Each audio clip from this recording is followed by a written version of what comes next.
Are you moving to Montana but you have a house to sell first?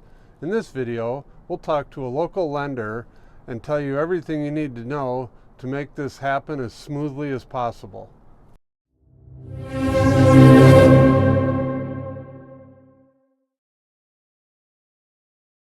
Okay, today we're back with our favorite lender, Natalie Lenderman, and we're going to be talking about what it takes if you are looking to buy something here in Montana, but you have to sell a house in wherever you're coming from. So with that, let's introduce Natalie, and she'll tell you a little bit about what she does, how she does it, and we'll get into the details. Hey, Natalie.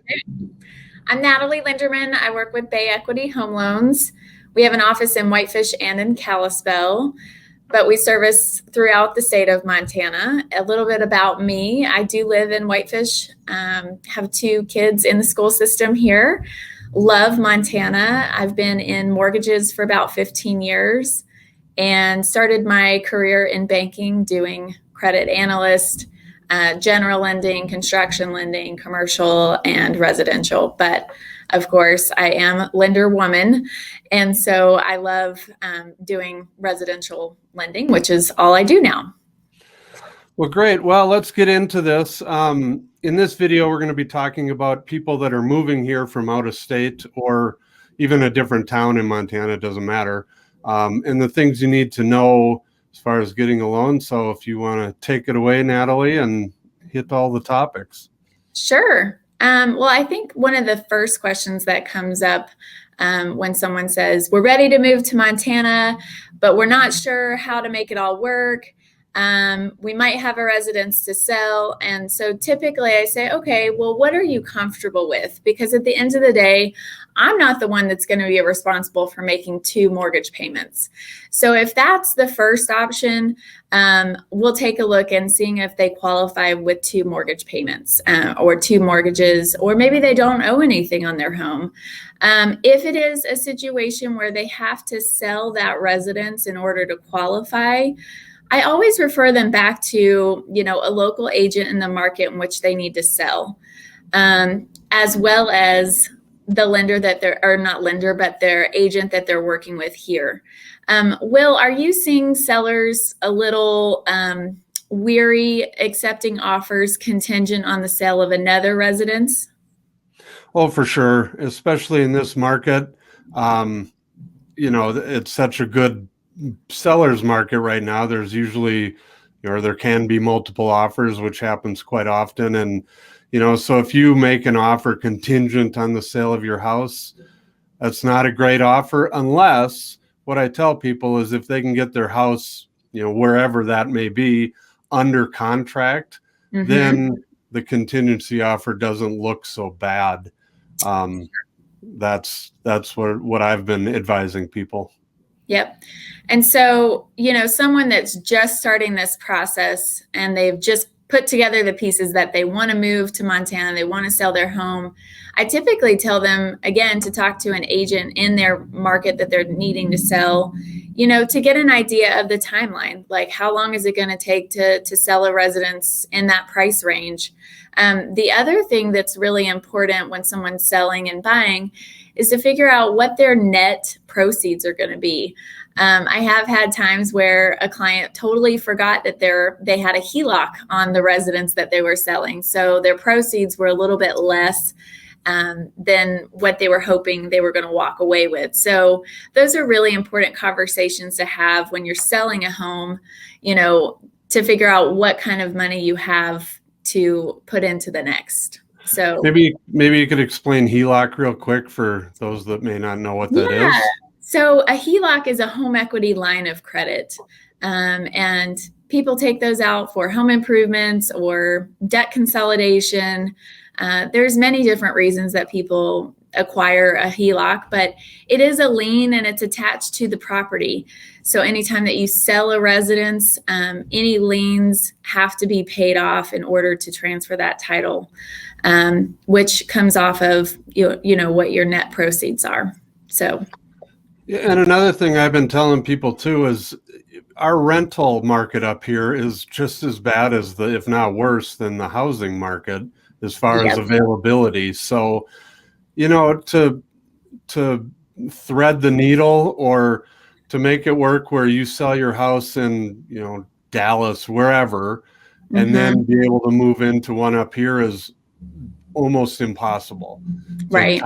to time it that way. So the thing I tell everybody is, if you're, unless you have somewhere to stay up here or somewhere to stay down wherever you're coming from, you may want, the first step may be to find a rental here for the time being, because again, to make this work, and you've had plenty of experience with that, and just the timing of the loans and the closing and all of that. That's a common question that people have is, okay, so let's say our house is selling and we want to buy. How long do we have to wait between the sale of the home versus the purchase? And surprisingly, we can do it in the same day, as long as the funding on the sale of your home happens within business hours and recording hours. We can do that simultaneously on the same day. Some people like building in a day just to make sure everything clears and there's no last minute issues, but it does happen. Miracles happen, the stars align, and it's pretty cool when it does all work out. So. Oh, for sure. But it is a challenge, just because there's so many moving parts with with two different deals going on at the same time that, to play it safe, I would, figure out either a rental or somewhere to stay in the time being, just so you're not, you're not in a hotel. That's the worst case scenario. And that happens to a lot of people where, they burn up a whole bunch of money staying in a hotel for a month or whatever, because that adds up quick. Yep. Well, one of the other topics that I wanted to talk about is, let's say that we have a borrower that has the cash flow to service 2 mortgages, but they don't have the down payment to get into the home. That's where we have to get a little creative. And there's some pretty cool strategies that we use commonly for people that are in that in between, where they know they're going to get some money when they sell their home, but they don't have enough to get into the one that they're looking to purchase. And some of the creative sources that we come up with for down payment, I look at retirement accounts. Can you borrow against your 401k? Typically, you can do that, or you can liquidate some of your IRA and pay that back within a certain time frame and not have to pay penalties. So that's one of the options that I like looking at.